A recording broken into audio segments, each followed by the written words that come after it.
8 లక్షల కోట్ల రూపాయలు అప్పు చేసిందని మీకు తెలుసు. రాష్ట్రం మీద ఎంత భారం ఉందో మీకు తెలుసు. అయినా కూడా మీరు సూపర్ 6 వాగ్దానాలు చేశారు. ప్రతి రైతుకి ప్రతి సంవత్సరం 20,000 రూపాయలు ఇస్తామని వాగ్దానం చేశారు. అది ఇవ్వలేదు. 20 లక్షల మందికి ఉద్యోగాలు ఇస్తామన్నారు, లేదా 3,000 రూపాయలు నిరుద్యోగ భృతి ఇస్తామన్నారు. మీకు 20 లక్షల మంది నిరుద్యోగులు ఉన్నారని తెలిసే 20 లక్షల మందికి ఉద్యోగాలను కల్పిస్తామని చెప్పినట్టు లెక్క. ఆ లెక్కన 3,000 రూపాయలు మీరు 20 లక్షల మందిలో ఎవరికి ఇంకా ఉద్యోగాలు ఇవ్వలేదు కాబట్టి 20 లక్షల మందికి మీరు 3,000 చొప్పున 6 నెలలుగా ఇచ్చుండాల్సింది. అది కూడా చంద్రబాబు గారు ఇంకా మొదలు కూడా పెట్టలేదు. మరి 20 లక్షల మందికి ఉద్యోగాలు మీరు ఎప్పుడు ఇస్తారు? ఎన్నెన్ని ఉద్యోగ అవకాశాలు ఎప్పుడెప్పుడు కల్పిస్తారో మీరు ఆ బిడ్డలకు చెప్పాల్సిన అవసరం లేదా? ఇకపోతే చదువుకుంటున్న ప్రతి బిడ్డకు 15,000 రూపాయలు ఇస్తామని మీరు చెప్పారు. 4 బిడ్డలుంటే 60,000 రూపాయలు ఇస్తామని ప్రతి మీటింగ్లో చెప్పారు. మరి ఇంతవరకు దాని అమలు కాలేదు. కనీసం ఎప్పుడు ఇస్తారు? స్కూళ్ళు మొదలయ్యాయి, మీరు ముఖ్యమంత్రి అయిన తర్వాత తల్లిదండ్రులు ఫీజులు కట్టారు, అయినా మీరు మాత్రం చెల్లించలేదు. ఇక 18 ఏళ్ల నుండి 59 సంవత్సరాల వరకు అర్హులైన వాళ్ళందరికీ 1,500 రూపాయల చొప్పున ప్రతి నెల ఇస్తాము అన్నారు. మహాశక్తియా దీని పేరు? అంటే మహిళలందరినీ మహాశక్తులను తయారు చేస్తాం అన్నంత బిల్డప్ ఇచ్చారు. ఏది మీరు ఇచ్చే 1,500కే నెలకి? పోనీ అదైనా ఇచ్చారా? మొదలు పెట్టారా? పెట్టే ఉద్దేశం ఉందా? 6 నెలలు గడిచే పోయాయి. ఇంకొకటి 3 సిలిండర్లు, సంవత్సరానికి 3 సిలిండర్లు ఇస్తామన్నారు. 6 నెలలు గడిచిపోయింది, 1 సిలిండర్ ఇచ్చినట్టున్నారు. వచ్చే 6 నెలల్లో ఇంకా 2 సిలిండర్లు మీరు ఇవ్వాల్సి ఉంది. బస్సు, ఉచిత బస్సు మహిళలకి.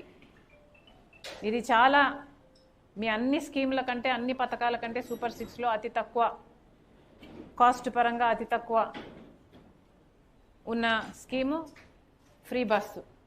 మహిళలకు సంబంధించిన విషయం, వాళ్ళ భద్రతకు సంబంధించిన విషయం, పక్క రాష్ట్రాలలో అమలు చేస్తున్న పథకం. కర్ణాటక అయితేనేమి, తెలంగాణ అయితేనేమి ఆ ముఖ్యమంత్రులు అధికారంలోకి వచ్చిన వెంటనే అమలు చేసిన పథకం. కానీ చంద్రబాబు గారికి 6 నెలలు దాటినా కూడా అమలు చేత కావటం లేదు. మరి చంద్రబాబు గారు 6 నెలలు గడుస్తుంది, 12వ తేదీ వస్తే ప్రమాణ స్వీకారం చేసి కూడా 6 నెలలు అవుతుంది. మరి ప్రజలకు ఈ 6 నెలల్లో, ఈ 6 మంత్స్లో, ఈ సూపర్ 6లో ఎన్ని అమలు చేశారు? ప్రజల ముందుకు వచ్చి సంజాయిషి ఇచ్చుకోవాల్సిన అవసరం ఉంది. ఇక ఇటీవల FBI, సెక్యూరిటీస్ ఎక్స్చేంజ్ కమిషన్, అంటే అమెరికాలో ఉన్న సెబీ ఈక్వివలెంట్ సంస్థ, అవినీతి జరిగిందని అదానీ గ్రూపు ఇక్కడి ముఖ్యమంత్రి 2021 ముఖ్యమంత్రి 2021లో ఉన్న ముఖ్యమంత్రి గారికి 750 కోట్ల రూపాయలు 1750 కోట్ల రూపాయలు లంచం ఇచ్చారని అక్కడ వాళ్ళు కేసులు పెట్టి ట్రయల్ కూడా మొదలు పెడుతున్నారు. కానీ ఇక్కడ మాత్రం ఏమీ జరగనట్టే అప్పటి ముఖ్యమంత్రి అయినా ఇప్పటి ముఖ్యమంత్రి అయినా వ్యవహరిస్తున్నారు. చంద్రబాబు గారు అయితే అసెంబ్లీలో ఈ వ్యవహారం గురించి మాట్లాడుతూ కనీసం అదానీ అన్న పేరు ఉచ్చరించడానికి కూడా భయపడ్డారు. అదానీ అన్న పేరు మాట్లాడడానికే మీకు అంత భయం అయితే ఇక మీరు ఏ చర్య అయినా ఎలా తీసుకుంటారు ముఖ్యమంత్రి గారు అని అడుగుతున్నాం. కేవలం మీరు బీజేపీ పార్టీతో కూటమి కట్టారు కాబట్టి, మీ సంబంధాలు బాగుండాలి కాబట్టి మీరు ప్రజా ప్రయోజనాలను తాకట్టు పెట్టడానికి సిద్ధపడ్డారు. ప్రజలను తాకట్టు పెట్టిన జగన్మోహన్ రెడ్డి గారి ప్రజల రాజకీయ లబ్ధి కోసం అదే ప్రజలను తాకట్టు పెట్టిన మీకు ఏమిటి తేడా? ఒకసారి ఆలోచన చేసుకోవాల్సిన అవసరం ఉంది. ఇక అప్పటి ముఖ్యమంత్రి జగన్మోహన్ రెడ్డి గారు అయితే, నా పేరు ఎక్కడైనా ఉందా, జగన్మోహన్ రెడ్డి అన్న పేరు ఎక్కడైనా ఉందా, లేక ఎవరైనా మీకు ఫోన్ చేసి చెప్పారా జగన్మోహన్ రెడ్డి కింద డబ్బిచ్చాము అని అతి తెలివిగా మాట్లాడారు.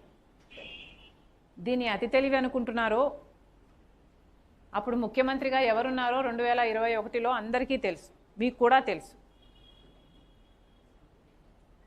మరి ఎవరున్నారో తెలియనట్టు ఆ పేపర్లలో చీఫ్ మినిస్టర్ ఆఫ్ ఆంధ్రప్రదేశ్ అని వాళ్ళు పేర్కొంటారు.